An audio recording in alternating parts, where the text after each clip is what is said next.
Friends, आज हम chapter 3 भाग 3 जो प्रदत्त है हमारे संविधान के अंतर्गत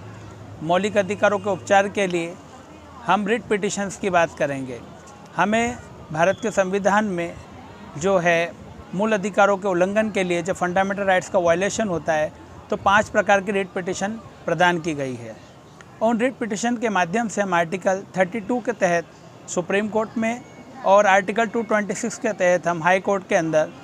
हमारी याचिकाएं दायर कर सकते हैं।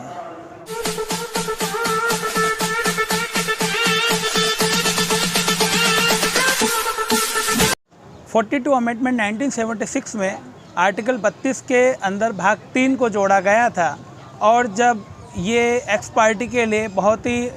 मशहूर और पॉपुलर हुआ था, जनहित याचिकाओं में जब एक्स पार्टी कर दिया जाता है, हम इसे आगे डिटेल में भी देखेंगे।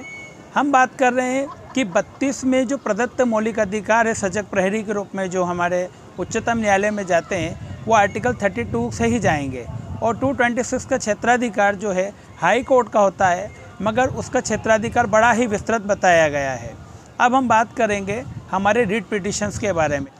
हमें 5 प्रकार की रिट पिटिशन दी हुई है, वो इस प्रकार है: बंदी प्रत्यक्षीकरण, परमादेश, उत्प्रेक्षण, अधिकार परीक्षा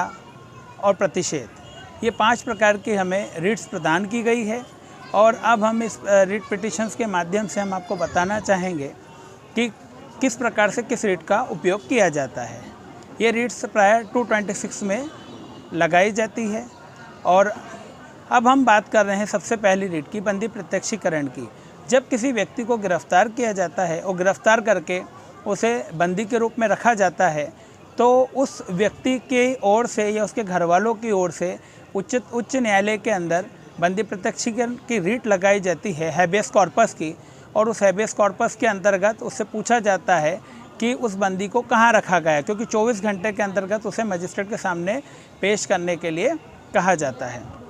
परमादेश रिट, परमादेश किसी व्यक्ति या लोक प्राधिकारी के लिए निकाली जाती है। मैंडामस, परमादेश को ऐसे याद कर सकते हैं परमपिता का आदेश, जो ऊपर से न्यायालय द्वारा अधीनस्थ व्यक्ति या लोक प्राधिकारी को जो किसी लीगल काम को करने के लिए, किसी वैध कार्य करने के लिए सशक्त है और वह नहीं करते हैं, तो ऊपर से पीड़ित व्यक्ति जब लगाता है तो एक आदेश आता है जिसके लिए वे कार्य करने के लिए बाध्य होते हैं। बात कर रहे हैं प्रतिषेध, प्रोहिबिशन।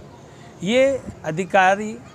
न्यायालय या लोक प्राधिकारी के लिए निकाली जाती है। प्रतिषेध, प्रोहिबिशन मतलब किसी कार्य को मना करने के लिए निकाली जाती है, किसी कार्य के लोप के लिए निकाली जाती है कि आपको ये कार्य नहीं करना है, उसका मना की जाती है कि आप इस कार्य को करने के लिए दायी नहीं है या आपको ये कार्य नहीं करना है, वो प्रतिषेध के अंतर्गत आएगी। अगली पिटिशन है उत्प्रेक्षण, सर्शरी। इसके अंतर्गत ये बताया गया है कि निचली अदालत द्वारा किए गए न्याय निर्णयों या कार्यों के लिए जब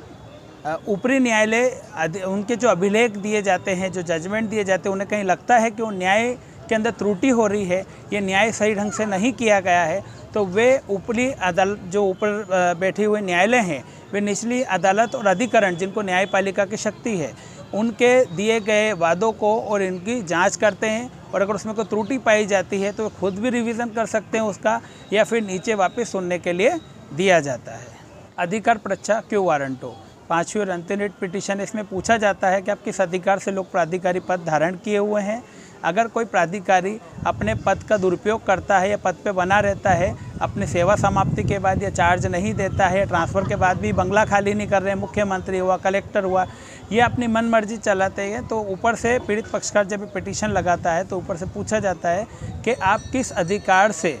इस पद को धारण किए हुए हैं। तो इस प्रकार हमने देखा 5 पिटिशंस को। ये 5 पिटिशन हम विस्तार से जो है पढ़ेंगे और ये जो है फंडामेंटल राइट्स के वॉयलेशन के लिए काम में आती है।